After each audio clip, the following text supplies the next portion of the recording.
Salam à tous et je suis très heureux de vous retrouver pour une nouvelle vidéo. Aujourd'hui, on va réagir au tirage au sort de la CAN 2023. Ça y est, les groupes ont été faits. Moi, concernant le Maroc, je suis plutôt satisfait du groupe dans lequel on a pu tomber. Mais aujourd'hui, on va analyser à peu près tous les groupes, histoire de savoir à peu près brièvement quelles sont les équipes qui pourraient passer première et deuxième. Parce que franchement, d'un côté, il y a des sacrés groupes. De l'autre côté, il y a des groupes qui sont plutôt assez simples. Mais quoi qu'il arrive, ça reste une Coupe d'Afrique des Nations et il n'y a plus de petites équipes en Afrique. Ça, c'est vraiment quelque chose qu'il faut vraiment se mettre en tête. Il n'y a pas un seul match qui va être facile, que ce soit pour le Maroc, le Sénégal ou l'Algérie, peu importe. Si on affronte une petite équipe, ça reste quand même un match qui peut être un match piège. Juste avant de commencer avec cette vidéo, si ce n'est pas fait, je t'invite à t'abonner, à liker et à commenter cette vidéo. Et on va directement commencer avec les groupes. On commence directement avec le groupe A. On a la Côte d'Ivoire, le Nigeria, la Guinée équatoriale et la Guinée-Bissau. Alors déjà, au niveau de ce groupe-là, quand même, c'est un petit peu un groupe de la mort. On va pas se mentir. Déjà, la Côte d'Ivoire, c'est un des favoris de cette CAN 2023. Même cas de figure pour le Nigeria, qui est vraiment en forme, avec notamment Osimhen, qui est en feu offensivement. Il met plein de buts, donc voilà, il est assez incroyable. Et on a la Guinée équatoriale, dont il faut se méfier parce qu'ils ont réussi à passer en huitième de finale lors de la CAN 2022, notamment en battant l'Algérie. Donc cette équipe de la Guinée équatoriale n'est pas sous-estimée. Malgré ça, je pense tout de même que dans ce groupe-là, c'est plutôt évident. On va avoir la Côte d'Ivoire qui va passer avec le Nigeria. Ensuite, on passe au groupe B, Égypte, Ghana, Cap-Vert, Mozambique. Bah écoutez, là encore une fois, je pense que c'est assez clair. Logiquement, l'Égypte et le Ghana devraient passer. Néanmoins, attention au Cap-Vert qui reste quand même une équipe piège qui va absolument tout donner pour essayer de passer dans ce groupe-là. En revanche, je pense que malheureusement, le Mozambique finira avec 0 points. Après, voilà, faut pas sous-estimer les petites équipes. Mais pour ce groupe B, je vois l'Égypte passer en premier, en deuxième, le Ghana.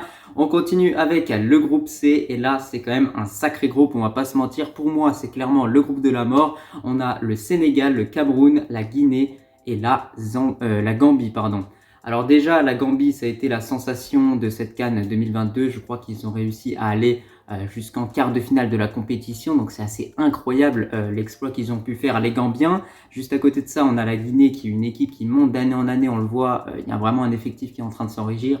On a également un joueur à Stuttgart qui est vraiment très en forme, qui enchaîne les buts en Bundesliga. Et enfin, surtout dans ce groupe-là, on a le Cameroun et le Sénégal qui sont réellement des favoris pour cette CAN 2023. Le Sénégal, c'est vraiment le principal favori. En revanche, pour les Camerounais, ça n'a pas été évident ces derniers temps, mais on sait qu'avant cette CAN, ils pourraient peut-être de nouveau être de retour à leur meilleur niveau. Donc c'est pour ça qu'il y aura vraiment une lutte entre le Sénégal et le Cameroun pour finir premier.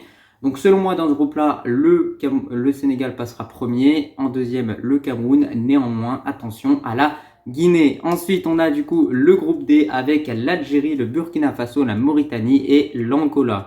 Alors je vous le dis clairement, je trouve que ce groupe est quand même assez simple. Logiquement, l'Algérie devrait finir premier de ce groupe-là. Ensuite, on aurait le Burkina Faso, qui est une équipe d'ailleurs qui a posé pas mal de fois problème à l'Algérie, parce que lorsqu'ils les ont affrontés pour les qualifications pour la Coupe du Monde 2022, à 2 reprises, les Algériens ont fait match nul avec les Burkinabés. Je crois qu'il y a eu un match nul sur le score de 2-2 et 1-1.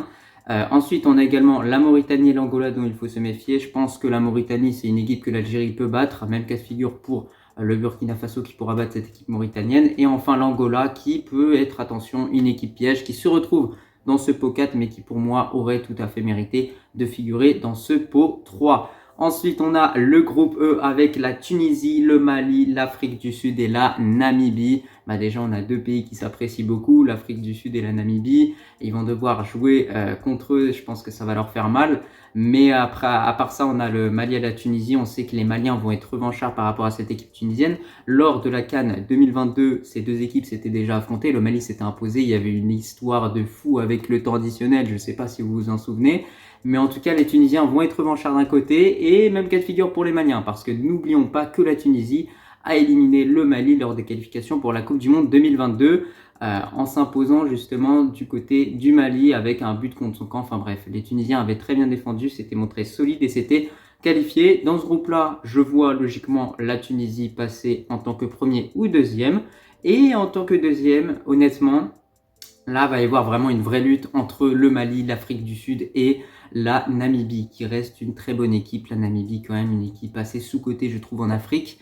Mais malgré ça, je verrai quand même bah, soit l'Afrique du Sud, soit le Mali passer en tant que deuxième. Je pourrais vraiment pas vous dire entre ces deux équipes qui va être deuxième, mais en tout cas, je pense que la Tunisie finira première. Ensuite, on finit avec le groupe F, le Maroc, avec du coup la RDC, la Zambie et la Tanzanie. Alors, par rapport à ce groupe-là, franchement, en tant que Marocain, on est plutôt pas mal, on va pas se mentir. Déjà, la RDC, c'est une équipe qu'on a su battre lors des qualifications pour la Coupe du Monde 2022. Ça a été compliqué le match aller à Brazzaville avec du coup un match nul qui s'est fini en 1-1. Ça a été un match compliqué, mais lors du match retour à Casablanca, on s'est imposé sur le score de 4-1. Et je pense que même si le match se serait joué sur un terrain neutre, on se serait quand même imposé parce qu'on a vu clairement que durant le match retour pour les qualifications pour la Coupe du Monde 2022, le Maroc était quand même largement au-dessus de la RDC. Donc logiquement, on est capable de battre les Congolais, mais ça va être compliqué quand même, hein, ça va pas être un match facile.